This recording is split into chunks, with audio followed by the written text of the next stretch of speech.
ನಮಸ್ಕಾರ ಸ್ನೇಹಿತರೆ, ನಾನು ಚೇತನ್.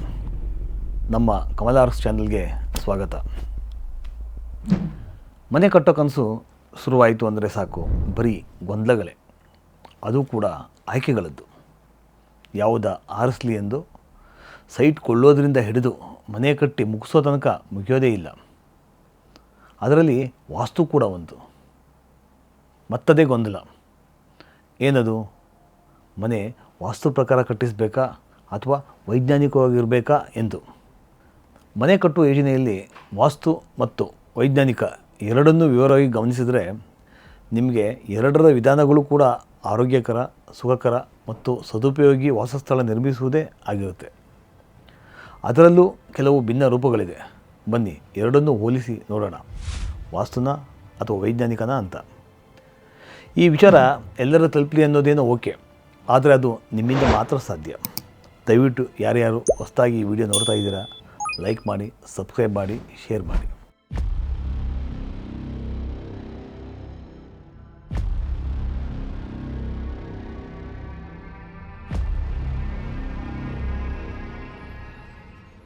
ವಾಸ್ತುಶಾಸ್ತ್ರವು ಹಿಂದೂ ಸಂಪ್ರದಾಯದ ಪ್ರಮುಖ ನಿರ್ಮಾಣ ವಿಧಾನವಾಗಿದ್ದು, ಇದು ದೇವಾಲಯ ಹಾಗೂ ಕಟ್ಟಡ ವಿನ್ಯಾಸದಲ್ಲಿ ಪ್ರಮುಖ ಪಾತ್ರ ವಹಿಸುತ್ತದೆ.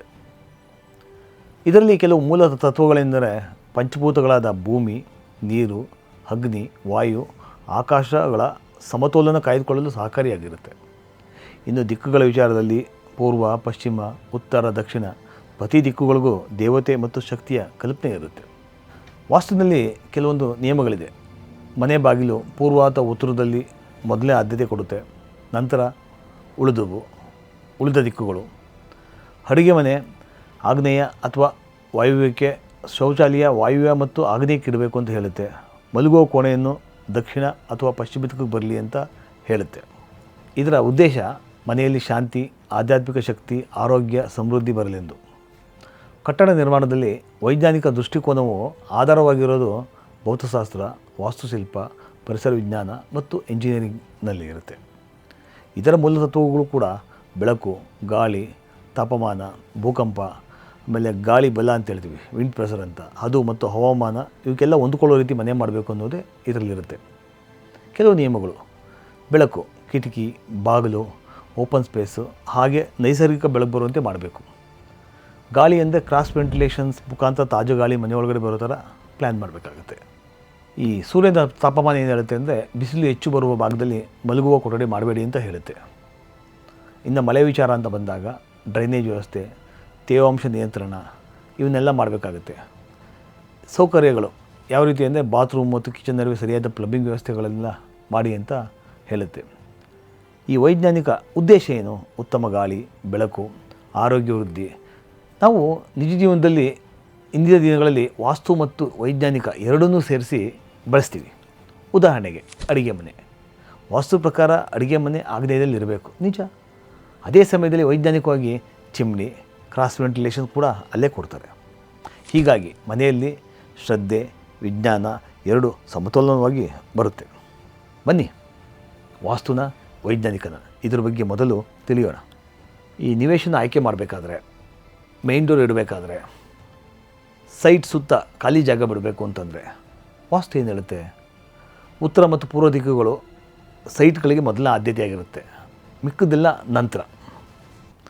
ಅದೇ ವೈಜ್ಞಾನಿಕತೆ ಏನು ಹೇಳುತ್ತೆ ಅಂದರೆ, ಪೂರ್ವಕ್ಕೆ ರಸ್ತೆ ಕಡೆ ಖಾಲಿ ಜಾಗ ಇರೋದ್ರಿಂದ ಅಧಿಕವಾದ ಸೂರ್ಯನ ಬೆಳಕು ಬರುತ್ತೆ, ಉತ್ತರದಲ್ಲಿ ರಸ್ತೆ ಕಡೆಯಿಂದ ಖಾಲಿ ಜಾಗ ಇರೋದ್ರಿಂದ ಉತ್ತಮವಾದ ಗಾಳಿ ಸಿಗುತ್ತೆ ಅಂತ ಹೇಳುತ್ತೆ. ಇನ್ನು ಗಾಳಿ ಬೆಳಕಿನ ವಿಚಾರವಾಗಿ ಬಂದರೆ ವಾಸ್ತು ಏನು ಹೇಳುತ್ತೆ ಅಂದರೆ, ಪೂರ್ವ ಮತ್ತು ಉತ್ತರ ದಿಕ್ಕುಗಳಿಂದ ಗಾಳಿ ಮತ್ತು ಬೆಳಕು ಒಳಬರುವುದರಿಂದ ತುಂಬ ಒಳ್ಳೆಯದು ಅಂತ ಹೇಳುತ್ತೆ. ಆ ದಿಕ್ಕಿನಲ್ಲಿ ಕಿಟಕಿಗಳು ಅಲ್ಲೇ ಇರಬೇಕು ಅಂತ ಕೂಡ ಹೇಳುತ್ತೆ. ವೈಜ್ಞಾನಿಕತೆ ದೃಷ್ಟಿಯಿಂದ ನೈಸರ್ಗಿಕ ಗಾಳಿ ಮನೆಯಲ್ಲಿ ಫ್ರೆಶ್ ಏರನ್ನು ಕೊಡುತ್ತೆ. ಆ ಮೂಲಕ ಆಕ್ಸಿಜನ್ ಕೂಡ ತುಂಬ ಜಾಸ್ತಿ ಆಗಿರುತ್ತೆ. ಮನೆಯೊಳಗೆ ಒಳ್ಳೆ ಬೆಳಕು ಬಂದರೆ ಬ್ಯಾಕ್ಟೀರಿಯಾ ಕಡಿಮೆ ಆಗುತ್ತೆ, ಆರೋಗ್ಯ ಉತ್ತಮವಾಗಿರುತ್ತೆ, ಜೊತೆಗೆ ವಿದ್ಯುತ್ ಖರ್ಚು ಕೂಡ ಕಮ್ಮಿ ಆಗುತ್ತೆ ಅಂತ ಹೇಳುತ್ತೆ. ಜೊತೆಗೆ ಕ್ರಾಸ್ ವೆಂಟಿಲೇಷನ್ ಕಾನ್ಸೆಪ್ಟ್ ಕೂಡ ವಿಜ್ಞಾನದಲ್ಲಿ ತುಂಬ ಮುಖ್ಯವಾಗಿರುತ್ತೆ. ಈಗ ಮನೆಯಲ್ಲಿ ಫ್ಲೋರಿಂಗ್ ಎತ್ತರದ ಬಗ್ಗೆ ಮಾತಾಡಬೇಕು ಅಂತಂದರೆ ವಾಸ್ತು ಏನು ಹೇಳ್ತದೆ ಅಂದರೆ, ನೆಲವನ್ನು ಸಾಧ್ಯವಾದಷ್ಟು ಒಂದು ಸಮತಟ್ಟಾಗಿರಿಸಿ ಅಂತ ಕೇಳ್ಕೊಳ್ಳುತ್ತೆ. ಇನ್ ಕೇಸ್ ವಿಭಿನ್ನವಾದ ಎತ್ತರ ಬೇಕು ಅಂತಂದರೆ ದಕ್ಷಿಣ ಮತ್ತು ಪಶ್ಚಿಮ ಭಾಗ ಎತ್ತರವಾಗಿರಲಿ ಮತ್ತು ಈಶಾನ್ಯ ಭಾಗ ಸಾಧ್ಯವಾದಷ್ಟು ಕಡಿಮೆ ಎತ್ತರದಲ್ಲಿರಲಿ ಅಂತ ವಾಸ್ತು ಹೇಳುತ್ತೆ. ಇದು ವೈಜ್ಞಾನಿಕ ದೃಷ್ಟಿಕೋನದಿಂದ ನೋಡಬೇಕು ಅಂತಂದರೆ ಎತ್ತರವಾದ ಫ್ಲೋರಿಂಗಿಂದ ಮಳೆ ನೀರು ಒಳಗೆ ಬರಲ್ಲ, ತೇವಾಂಶ ಕಡಿಮೆ, ಫ್ಲೋರು ಸ್ಪೆಟೈಟ್ಸ್ ಇದ್ದರೆ ನೋಡಲು ಸುಂದರವಾಗಿರುತ್ತೆ ಮತ್ತು ಮನೆಯಲ್ಲಿ ನಾವು ಓಡಾಡ್ತಾ ಕೆಲಸ ಮಾಡ್ತಾ ಇದ್ದರೆ ಆಟೋಮೆಟಿಕ್ಕಾಗಿ ನಮಗೆ ಎಕ್ಸಸೈಸ್ ಆಗುತ್ತೆ, ಆದ್ದರಿಂದ ಆರೋಗ್ಯ ಉತ್ತಮವಾಗಿರುತ್ತೆ ಅಂತ ಕೂಡ ಹೇಳುತ್ತೆ. ಈ ಹೈಟ್ಗಳು ವ್ಯತ್ಯಾಸ ಇದ್ದಾಗ ತಾಪಮಾನ ನಿಯಂತ್ರಣಕ್ಕೂ ಕೂಡ ಸಹಾಯವಾಗಿರುತ್ತೆ ಅಂತ ವೈಜ್ಞಾನಿಕವಾಗಿ ಹೇಳುತ್ತೆ. ಇನ್ನು ನಾವು ಸ್ಕೈಲೈಟ್ಸ್, ಪಿರಮಿಡ್ಸ್ ಅಂತ ಬಂದಾಗ ವಾಸ್ತು ಏನಿರುತ್ತೆ ಅಂದರೆ ಪಿರಮಿಡ್ ರೂಪ ಅದು ಶಕ್ತಿಯನ್ನು ಸಂಗ್ರಹಿಸುತ್ತೆ ಅನ್ನುವಂಥ ನಂಬಿಕೆ ಇದೆ. ಸ್ಕೈಲೈಟ್ನಿಂದ ಬಂದ ಬೆಳಕಿನಿಂದ ಮನೆಯಲ್ಲಿ ಒಂದು ಪಾಸಿಟಿವ್ ಎನರ್ಜಿ ಕ್ರಿಯೇಟ್ ಆಗುತ್ತೆ.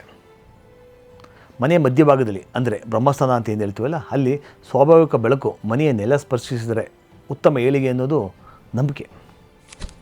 ಅದೇ ನಾವು ವೈಜ್ಞಾನಿಕ ದೃಷ್ಟಿಕೋನದಿಂದ ನೋಡ್ತೀವಿ ಅಂತಂದರೆ ಸ್ಕೈಲೈಟ್ನಿಂದ ನ್ಯಾಚುರಲ್ ಲೈಟಿಂಗ್ಸ್ ಬರುತ್ತೆ, ವಿದ್ಯುತ್ ಉಳಿತಾಯ ಆಗುತ್ತೆ. ಪಿರಮಿಡ್ ರೂಪ ಅಂದರೆ ಅದು ಸ್ಟ್ರಕ್ಚರ್ ಸ್ಟೆಬಿಲಿಟಿ ಮತ್ತು ಏರ್ ಫ್ಲೋ ಪ್ಯಾಟ್ರನನ್ನು ಪರಿಶೀಲಿಸಿ ಬಳಸ್ತಾರೆ. ಸೈಕಲಾಜಿಕಲ್ ವೆಲ್ ಬೀಯಿಂಗ್ ಅಂದರೆ ಆಂತರಿಕ ಸಂತೃಪ್ತಿ ಕೂಡ ಮನೆಯೊಳಗೆ ಹೆಚ್ಚಾಗುತ್ತೆ. ಪಿರಮಿಡ್ ಜೊತೆಗೆ ಗ್ಲಾಸನ್ನು ಅಳವಡಿಸಿದ್ರೆ ಪಿರಮಿಡ್ ಎನರ್ಜಿ ಕ್ರಿಯೇಟ್ ಆಗುತ್ತೆ. ಜೊತೆಗೆ ವರ್ಟಿಕಲ್ ಲೈಟ್ಸ್ನಿಂದ ಮನೆಯಲ್ಲಿ ಬೆಳಕು ತುಂಬಿರೋದು ಇನ್ನೂ ಉತ್ತಮವಾಗಿರುತ್ತೆ. ನಂತರ ಏನು ಅಂದರೆ ಸಂಪು ಮತ್ತು ಓವರ್ ಹೆಡ್ ಟ್ಯಾಂಕ್. ವಾಸ್ತು ಏನು ಹೇಳುತ್ತೆ, ಸಂಪನ್ನು ಸಾಧ್ಯವಾದಷ್ಟು ಈಶಾನ್ಯ ದಿಕ್ಕಿನಲ್ಲೇ ಇರಬೇಕು ಅಂತ ಹೇಳುತ್ತೆ. ಯಾಕೆಂದರೆ ಆ ಜಾಗ ತಂಪಾಗಿರುತ್ತೆ, ನೀರು ಕೆಡಲ್ಲ ಅಂತ ಅದು ಹೇಳುತ್ತೆ. ಓವರ್ ಹೆಡ್ ಟ್ಯಾಂಕನ್ನು ದಕ್ಷಿಣ ಮತ್ತು ಪಶ್ಚಿಮ ದಿಕ್ಕಿನಲ್ಲಿ ಅಂದರೆ ನೈಋತ್ಯ ಮೂಲೆಯಲ್ಲಿ ಇರಲಿ ಅನ್ನೋದು ಅದು ಹೇಳುತ್ತೆ. ಇದನ್ನು ನಾವು ವೈಜ್ಞಾನಿಕ ದೃಷ್ಟಿಕೋನದಿಂದ ನೋಡ್ತೀವಿ ಅಂತಂದರೆ ವಾಟರ್ ಫ್ಲೋ ಸ್ಮೂತ್ ಆಗಲು ಮತ್ತು ಪ್ರೆಷರ್ ಈಕ್ವಲ್ ಆಗಿರಲಿ ಅಂತ ಹೇಳಿ ಈ ವಿನ್ಯಾಸವನ್ನು ಮಾಡಿರ್ತಾರೆ.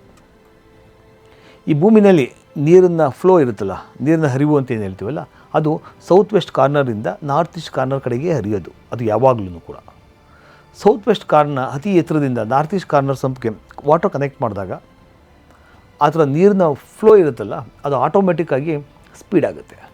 ಅದರಿಂದ ಮನೆಯಲ್ಲಿ ತುಂಬ ಎನರ್ಜಿ ಕ್ರಿಯೇಟ್ ಆಗುತ್ತೆ. ಹಾಗಾಗಿ ಈ ದಿಕ್ಕಿನಲ್ಲಿ ಸಂಪು ಮತ್ತು ಓವರ್ ಹೆಡ್ ಟ್ಯಾಂಕನ್ನು ಇಡ್ತಾರೆ. ಇನ್ನು ನಾವು ಸ್ಲೀಪಿಂಗ್ ಪೊಸಿಷನ್ ಅಂತ ಹೇಳ್ತೀವಿ. ಯಾವ ದಿಕ್ಕಿನಲ್ಲಿ ಮಲಗಬೇಕು, ವಾಸ್ತು ಏನು ಹೇಳುತ್ತೆ, ತಲೆಯನ್ನು ದಕ್ಷಿಣ ದಿಕ್ಕು ಕೊಡಿ ಅಥವಾ ಪೂರ್ವ ದಿಕ್ಕು ಕೊಡಿ ಅಂತಲೂ ಕೂಡ ಹೇಳುತ್ತೆ. ಕೆಲವೊಮ್ಮೆ ಪಶ್ಚಿಮ ದಿಕ್ಕನ್ನು ಕೂಡ ಬಳಸ್ಬೋದು. ಅದೇ ವೈಜ್ಞಾನಿಕವಾಗಿ ತಲೆಯನ್ನು ದಕ್ಷಿಣ ದಿಕ್ಕಿಟ್ಟು ಮಲಗಿದ್ರೆ ಅರ್ತ್ ಮ್ಯಾಗ್ನೆಟಿಕ್ ಫೀಲ್ಡ್ ದೇಹದ ಸಂಚಾರಕ್ಕೆ ಸಹಕಾರಿಯಾಗಿರುತ್ತೆ ಅಂತ ಹೇಳುತ್ತೆ. ಪೂರ್ವ ದಿಕ್ಕಿಗೆ ತಲೆ ಇಟ್ಟು ಮಲಗಿದ್ರೆ ಬೆಳಗಿನ ಸೂರ್ಯನ ಬೆಳಕು ನೇರವಾಗಿ ದೇಹ ತಲುಪೋದ್ರಿಂದ ಅದರಲ್ಲೂ ಮಕ್ಕಳಿಗೆ ಬುದ್ಧಿ ವಿಕಾಸ ತುಂಬ ಉತ್ತಮವಾಗಿರುತ್ತೆ ಅಂತ ಹೇಳುತ್ತೆ.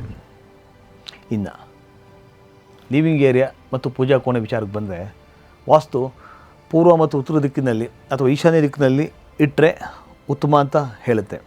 ವೈಜ್ಞಾನಿಕ ಇದೇ ವಿಚಾರವನ್ನು ಅಲ್ಲಿ ಗಾಳಿ ಸೂರ್ಯನ ಬೆಳಕು ಸಿಗುತ್ತೆ, ಪಾಸಿಟಿವ್ ಎನರ್ಜಿ ಮನೆಯಲ್ಲಿ ಕ್ರಿಯೇಟ್ ಆಗಿರುತ್ತೆ, ಹಾಗಾಗಿ ಅಲ್ಲಿ ಮಾಡಿ ಅಂತ ವೈಜ್ಞಾನಿಕತೆ ಹೇಳುತ್ತೆ. ನಂತರ ಕಿಚನ್, ಅದನ್ನು ವಾಸ್ತು ಮುಖಾಂತರ ಮಾತಾಡಬೇಕು ಅಂತಂದರೆ ಅದನ್ನು ಅಗ್ನಿಮೂಲೆಯಲ್ಲಿ ಇಡಬೇಕು, ಅಡುಗೆ ಮನೆಗೆ ಹೇಳಿ ಮಾಡಿಸಿದಂಥ ಸ್ಥಳ ಅಂತ ಹೇಳುತ್ತೆ.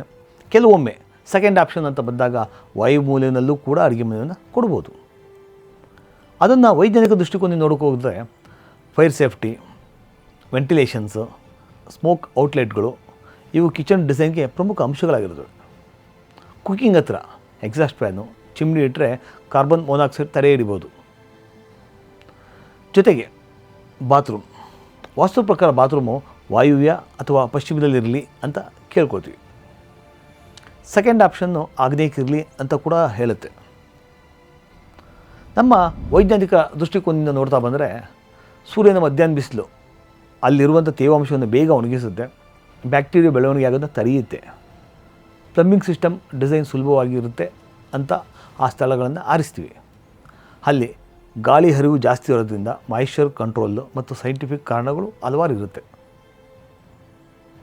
ಇನ್ನು ತೋಟ, ಕೈ ತೋಟ ಅಂತ ಹೇಳ್ತೀವಿ, ಗಾರ್ಡನ್ ಅಂತ ಹೇಳ್ತೀವಿ, ಅದು ವಾಸ್ತು ಪ್ರಕಾರವಾಗಿ ಆ ಸಾಧ್ಯವಾದಷ್ಟು ಪೂರ್ವ ಮತ್ತು ಉತ್ತರ ಭಾಗದಲ್ಲಿ ಇರಲಿ ಅಂತ ವಾಸ್ತು ಹೇಳುತ್ತೆ.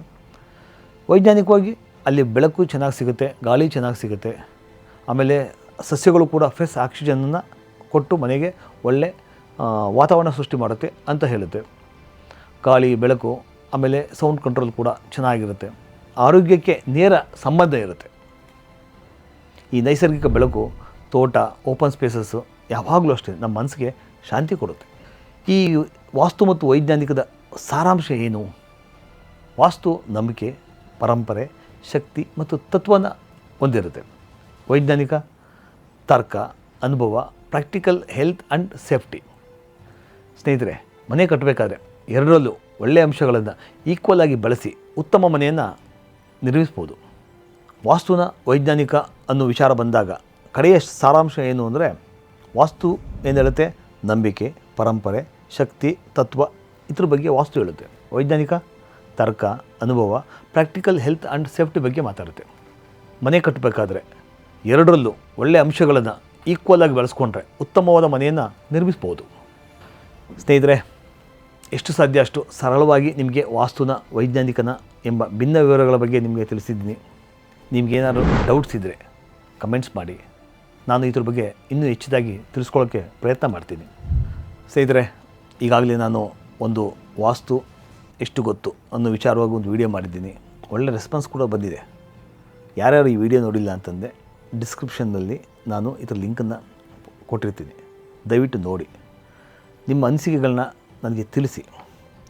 ನಾನು ಮುಂದಿನ ವಿಡಿಯೋದಲ್ಲಿ ಇದೇ ವಾಸ್ತು ವಿಚಾರವಾಗಿ ಇನ್ನೂ ಒಂದು ಸ್ವಲ್ಪ ಡೆಪ್ತ್ ಡೀಟೇಲ್ ಆಗಿ ತಿಳಿಸ್ಕೊಡುವಂಥ ಪ್ರಯತ್ನವನ್ನು ಮಾಡ್ತೀನಿ. ಇಂತಹ ಇನ್ನಷ್ಟು ಮಾಹಿತಿಗಾಗಿ ನಮ್ಮ ಚಾನಲನ್ನು ಲೈಕ್ ಮಾಡಿ, ಶೇರ್ ಮಾಡಿ, ಸಬ್ಸ್ಕ್ರೈಬ್ ಮಾಡಿ. ಮುಂದಿನ ವಿಡಿಯೋದಲ್ಲಿ ಸಿಗೋಣ. ಎಲ್ಲರಿಗೂ ಅಲ್ಲಿವರೆಗೆ ಧನ್ಯವಾದಗಳು.